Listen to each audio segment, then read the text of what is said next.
This is BBC World News. The following programme contains scenes of a sexual nature.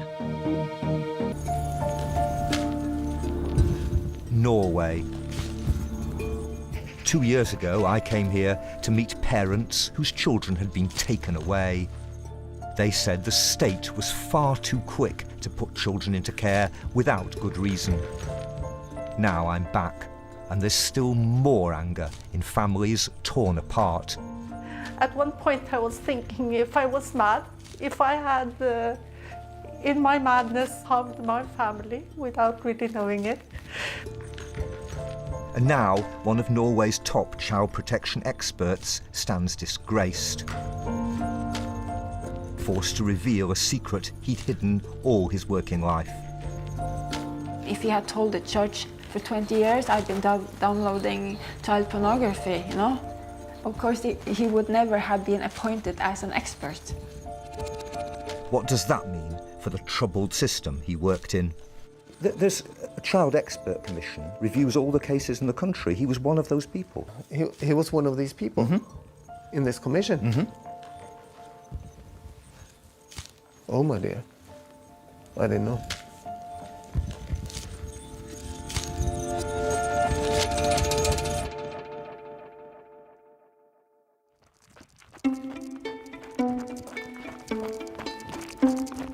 Cecilia runs every day in the woods above her home in Oslo.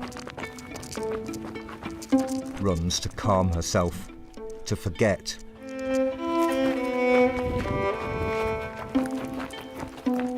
But she can't forget the day, years ago, that changed her life forever. When they came, I let my daughter open the door.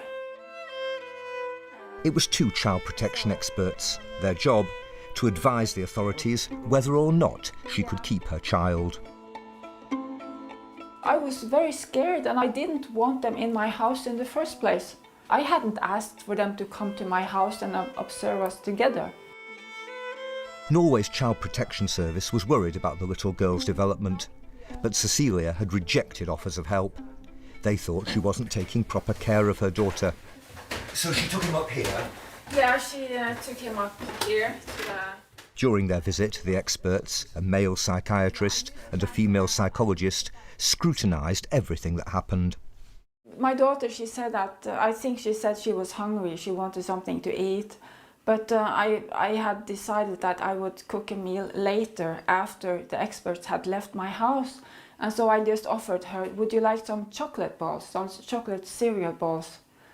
And then the expert, he took that, he wrote in the report that probably I am only giving her these chocolate cereal balls all the time for every meal. That's the only thing. I don't know how to cook anything.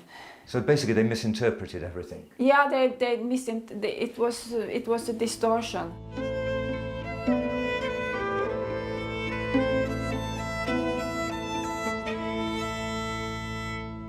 Then I noticed that the female psychologist, she was looking really intently at my ceiling, like she was going like this.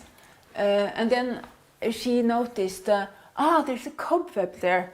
And then she wrote it down in the report, like it was something really, you know, you can still see something there. Like to take it as a proof that my house was messy. Or that it was not cleaned properly, that it was not clean enough for up to their standards. So when you saw the report, what did you think when you actually saw what they'd written? Well, I didn't get the report until after the emergency care order, and then I realized that the report was very negative. That the recommendation was that my daughter had to be taken immediately.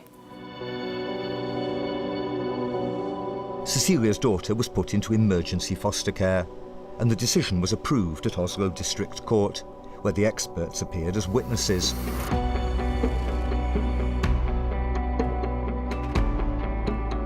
Fast forward several years to April this year, and one of those two experts, the psychiatrist, reappeared in the same courthouse.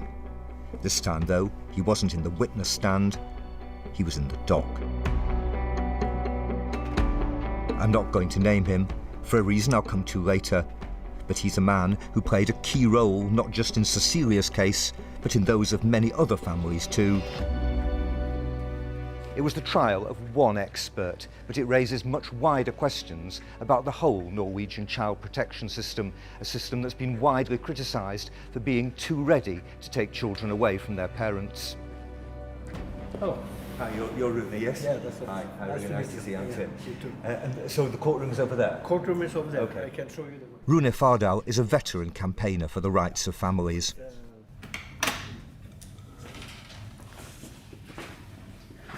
So Rune, this is the courtroom, yes? You came here to observe the trial? Yes, I was sitting actually right here. Right. On this chair I was sitting and following the whole trial. Yeah. I should warn you, the details that follow are quite unpleasant. He already admitted doing this downloading of pornographic picture of young boys. And the children in these images, how old were they, roughly? The majority, I think, was 10 until 14, but there were also very small babies. There was young boys having oral sex on each other and on grown-up men. There was rape. There was disabled children. Every fantasy you can think of in a bad way was explained there. So he's looking at these pictures of children being abused, and he's never ever putting himself in the actual position of the children he's watching? No, he did not put it like that. He didn't see that as being pedophile at all, looking at pictures of young children being misused by adults. In all, there were nearly 200,000 images of children, more than 4,000 hours of video. In passing sentence, the judge notes that the accused confessed his own guilt. But she adds this: the court finds that the accused, to a certain extent, trivialises his own actions. The court furthermore sees it as serious that a professional who is supposed to be the protector of children and young people has placed his own satisfaction and desires first in this matter. The influence of that disgraced expert has been felt here too, in a small town in the south of Norway. His judgment has played a role in keeping this family divided for several years. So do you think you're the largest family in the town, with 8 children? 8 children, that's a rarity here. Because that was, that would be the question people would ask us. Which children are yours and which children are your husband's and which children are your joint children? And we were like, they're from the same factory. As well as being mother to 8 children, Inez is active as a local politician and lay judge. She thought of her home as loving, if lively, but 5 years ago, 4 of her children were suddenly taken away by child protection services known as barnevernet. I got a phone call from someone telling me that I have to come home.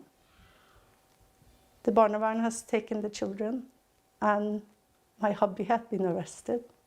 Your husband had been arrested? Yes. It was so absurd.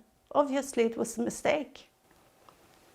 And then when I came there, they said I was arrested. When the door to the cell was closed, that's when I realized what it meant. And it was so strange to find myself in a cell. And I just remember being so scared because this was madness. What is this? What's happening in our country? There'd been allegations of violence in the home. The father was soon released without charge, but Inez was accused of smacking her children, which is outlawed in Norway.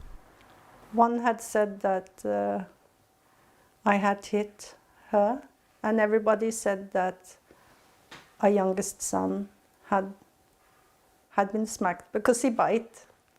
I would hear a child crying out in pain, and I'd come running to help, and I would call out his name, and then I gave him a smack in order for him to let go of his sibling. But Inez's explanations were rejected, and her 4 youngest children were put into foster care. Well, at one point I was thinking if I was mad, if I had, in my madness been doing things that I wasn't supposed to do. Had I harmed my family without really knowing it? That was my thoughts. Just the thought of being very, very scared and frightened.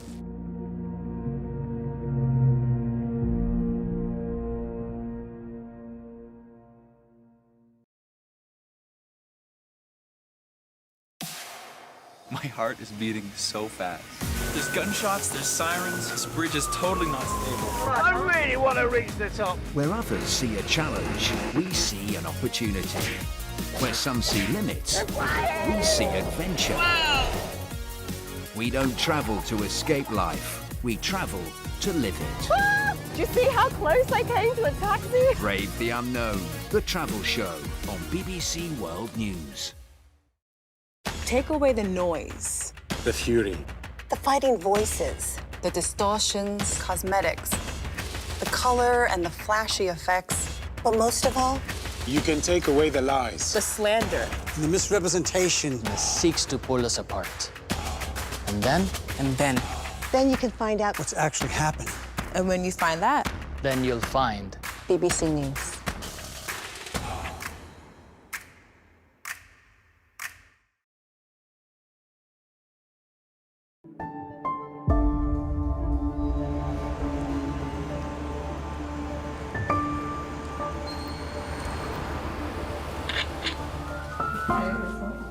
In her battle to get the children back, to try to prove she's a good enough mother to them, Inez has been helped by lawyer Victoria Holman.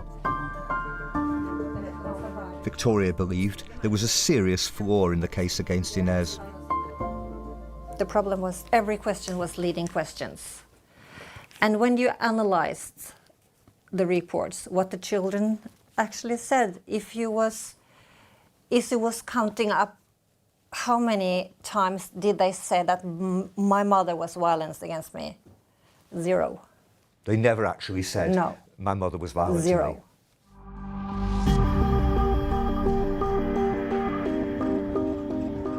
Inez was acquitted in a criminal trial of using violence against the children.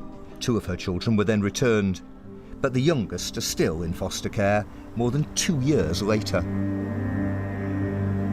That's despite a report from 2 of Norway's most respected psychologists, which praised Inez's parenting skills and recommended that the family be reunited.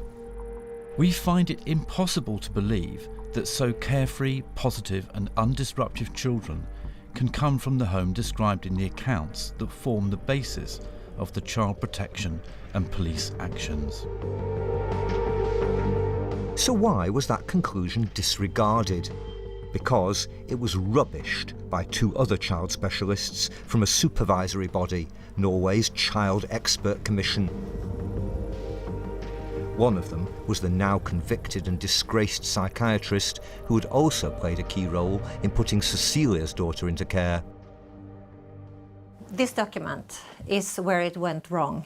This document is the conclusion from the expert commission. And the problem for the commission is that the report from the psychologists is too biased towards the parents. That's what they say? Yeah, that's what they say. Yeah. And this is actually from the psychiatrist who's now been convicted. He said that the psychologist's reports in this case were too biased in favour of the parents. Too biased in favour of the parents, yeah. I would look into that case and say... The co-author of that allegedly biased report was Reidar Hjermann. The judge almost always agrees with the expert.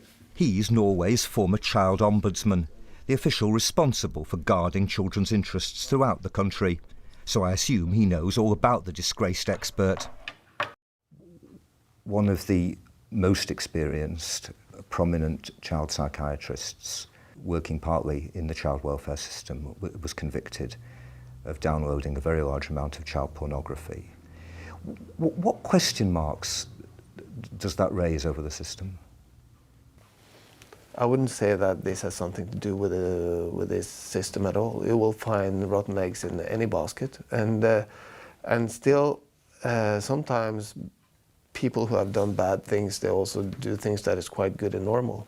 But there's a child expert commission, the bbcOur, reviews all the cases in the country. He was one of those people. Yeah, he was one of these people in this commission.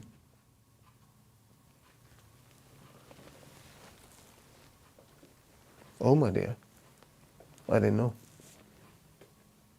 There was an occasion, in a case that we've been looking at ourselves, where he criticised you personally and criticised your professional judgment very harshly. Was that the same person? Yes. He actually criticised your professional opinion. Yes, he did. And I disagreed with this very much. And I was quite angry when I received this. And it makes me think, of course, if this is the same person, then... That is the same person. Because what happened after this was that this children's case would, of course, be treated in the light of this comment on my report. Correct. Interesting. Very interesting.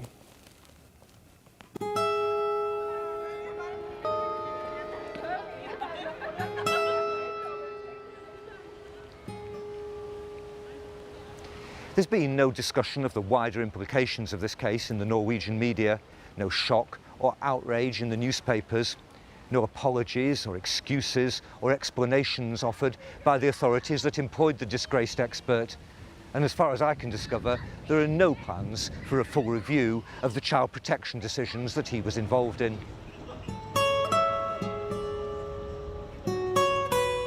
The expert commission says it's looked through his reports and found no reason for concern. Other child protection agencies I contacted won't comment on his conviction. But that won't satisfy families whose children were taken away following his involvement in their cases. Well, I would say that that expert, he has, he's the one, he's responsible for taking my daughter away. And then it turns out that he has himself committed crimes against children. And I just think the thing, what has happened is wrong, you know. It has had very grave consequences on my life. Inside the living room, in fact, the report that the convicted expert co-authored followed several years of concern by many health and social work professionals that Cecilia had neglected her daughter. But she rejected that charge. Rejected too the report's conclusion that the child's potential development would be limited if she stayed with her mother. It's not valid. What he's saying is not valid. They can't... Because of what he has done against... I mean, he was hiding from the court that he was breaking the law, you know. So, I mean, if he had told the church, yes, and on my spare time, for 20 years, I've been downloading child pornography, you know. I mean, he would have, of course, he would never have been appointed as an expert. The child psychiatrist was convicted and sentenced to nearly 2 years in jail. So why has he not been named? Because he himself is the father of young children. They're entitled to privacy, and the authorities have already said they can stay with their father when he's released.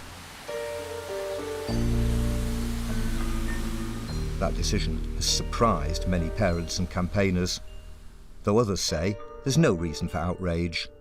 So this is the fjord that links us, that goes across to Sweden. Yeah. Tore Langfeldt is Norway's most famous sexologist. He was an independent expert witness in the case of the disgraced psychiatrist, and he says all custody decisions should be based on evidence, not moral panic. We have lots amount of data showing that only a little part of those who are downloading pictures of children are really offending children. So we can't generalize there, and we have no empirical data that really can show the clear link between it. But it's between downloading pictures and actually physically abusing, yourself abusing children. But this is about the credibility of the system, isn't it? It's not really about one man. It's about the issue of the system that employed him. Yeah, but I mean, what do you mean by the system that employed him? They just shouldn't have employed him, but they didn't know. I mean, so they didn't know anything when they employed him. I mean, we can't turn the clock backwards. Because what would happen? I mean, it would lead to massive compensation claims. Yeah, I think so. And I think the system would collapse, I think. We wouldn't be able to handle it. So it's better to sometimes say, let the sleeping dog sleep. Mm. But families who've lost children aren't prepared to do that. You know, it's a tsunami of grief that hits parents when things like this happen. Child Protection have now finally told Inez they think she is a good enough mother. She hopes to get her youngest two back soon. But she's joined the campaign for reform of the system, a campaign that includes many leading Norwegian professionals in the field, as well as parents. It's so easy to sweep things on the carpet when it's uncomfortable. And I think, you know, in regards to systems, when things are uncomfortable, it has to come up, it has to surface, it has to be fixed. Because if we allow it to happen, it can happen again and again and again. And it's so easy to dismiss the fact that, you know, it didn't happen to me. It's okay. But what about the day it happens to you? Unless you're willing to help and change something when it affects others. There has to be a willingness to that. And there has to be a willingness to fix things so that it ensures people to trust the system.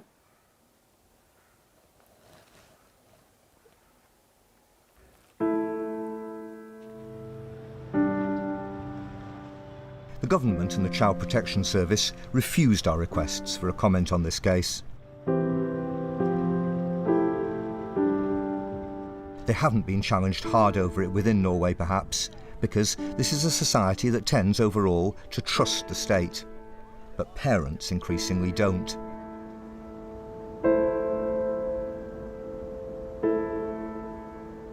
The Ministry of Children says legal safeguards for families are now being strengthened, but Norway's silent scandal can only shake their confidence in the system still further.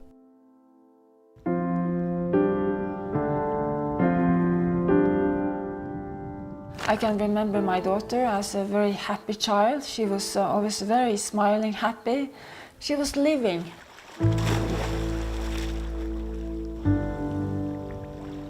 I could never have imagined that this could happen to someone like me at all. And I had a very good relationship with my daughter. I did. And I will never really get her back.